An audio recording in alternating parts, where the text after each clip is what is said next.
فيا أيها العباد الرحمن إني أوصيكم ونفسي بتقوى الله المنان القائل في كتابه القرآن أعوذ بالله من الشيطان الرجيم بسم الله الرحمن الرحيم يا أيها الذين آمنوا اتقوا الله حق تقاته ولا تموتن إلا وأنتم مسلمون. Kaum muslimin dan muslimat sidang jamaah salat Idul Fitri yang dirahmati Allah Subhanahu wa taala. Pada hari ini kita mendengar kemah takbir di mana-mana, baik dari timur maupun dari barat. Seluruh kaum muslimin merayakan kemenangan. Seluruh kaum muslimin merayakan kemenangan. Mulai dari Amerika, Eropa, Afrika, Asia, bahkan Australia, seluruhnya dari timur maupun dari barat merayakan kemenangan. Semua bertakbir, wa litukabbirullaha ala ma hadakum wa la'allakum tashkurun. Allah perintahkan kepada kita untuk bertakbir menyambut hari kemenangan.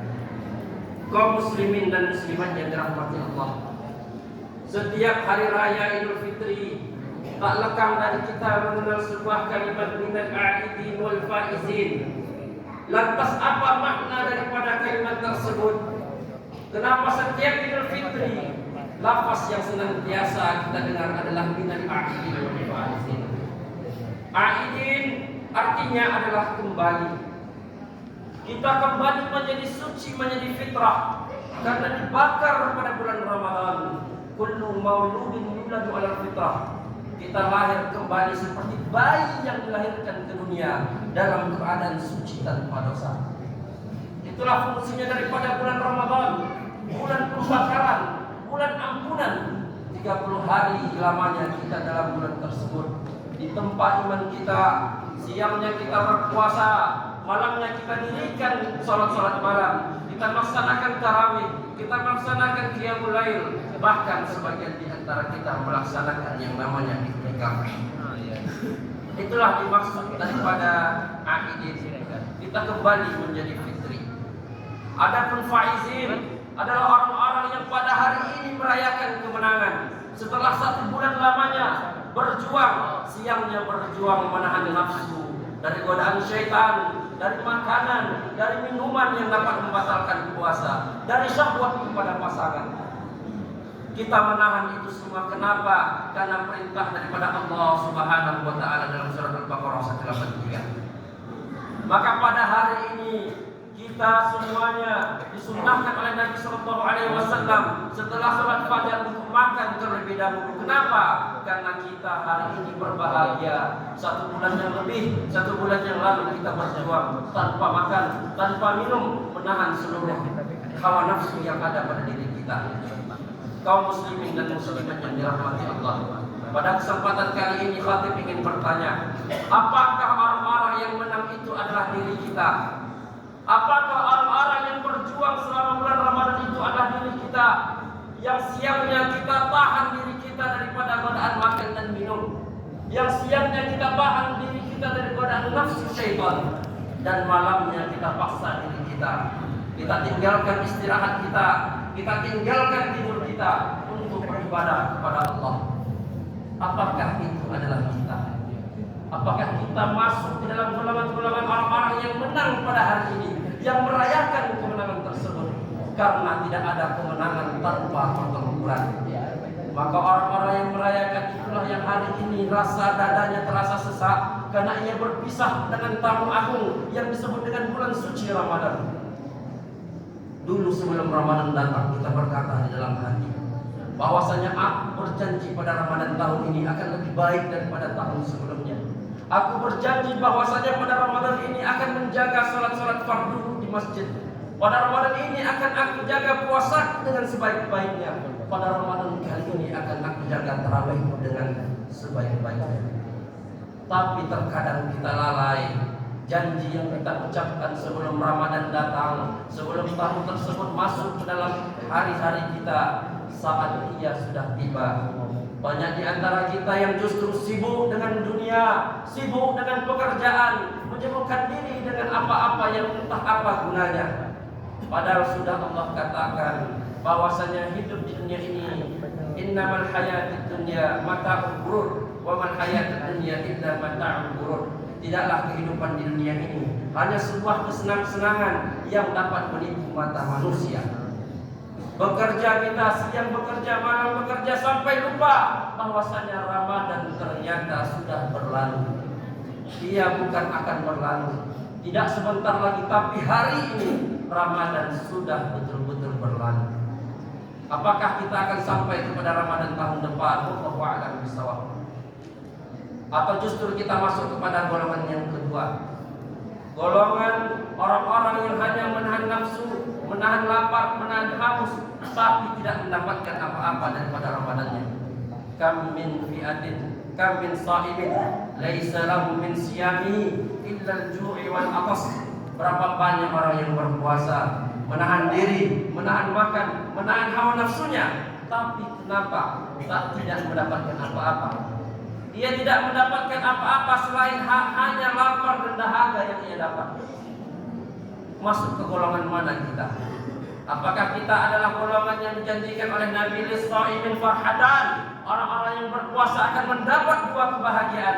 Farhatun inda fitri, kebahagiaan ketika ia berbuka puasa, wa farhatun inda liqa'i rabbi, dan kebahagiaan kelak ketika ia bertemu dengan Rabb-nya.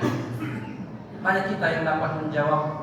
Adapun orang-orang yang sudah berusaha maksimal dalam bulan Ramadan, maka bulan Syawal adalah bulan-bulan di mana bulan Ramadan memberikan dampak pada bulan Syawal ini. Bulan Ramadan kita sholat, bulan Syawal pun harus sholat berjamaah. Kenapa? Karena bulan Ramadan adalah bulan pelatihan. Adapun sisa-sisa bulannya adalah dampak daripada pelatihan tersebut. Kalau kita masuk dalam pelatihan tersebut dengan baik, maka insya Allah keluar pun akan menjadi baik. Allahu Akbar, Allahu Akbar, Allahu Akbar, walillahil hamd. Kaum muslimin, sidang jamaah Idul Fitri yang dirahmati Allah Subhanahu wa taala. Pada kesempatan ini juga ingin Khatib bertanya tentang orang-orang yang kita cintai dalam kehidupan ini. Adakah di sini yang sudah masih bersama dengan orang tuanya? Orang tua merupakan sebuah anugerah yang Allah berikan. Bahkan kata Allah, wa qada rabbuka alla ta'budu illa iyyah, dan janganlah kalian menyembah selain Allah. Wa bil walidaini ihsana, dan berbuat baiklah kepada kedua orang tua. Allah tempelkan kalimat iman kepadanya dan kalimat berbakti kepada kedua orang tua. Hari ini adalah hari yang tepat untuk kita selesai dari masjid ini, ambil tangannya, cium tangannya. Tangan inilah yang sudah berjuang membesarkan kita. Kaum muslimin yang dirahmati Allah Subhanahu wa taala. Nabi sallallahu alaihi wasallam suatu ketika ditanya oleh seorang sahabat, "Man ahabbun nas bi husni sahabati?" Siapakah manusia yang paling berhak untuk aku cintai?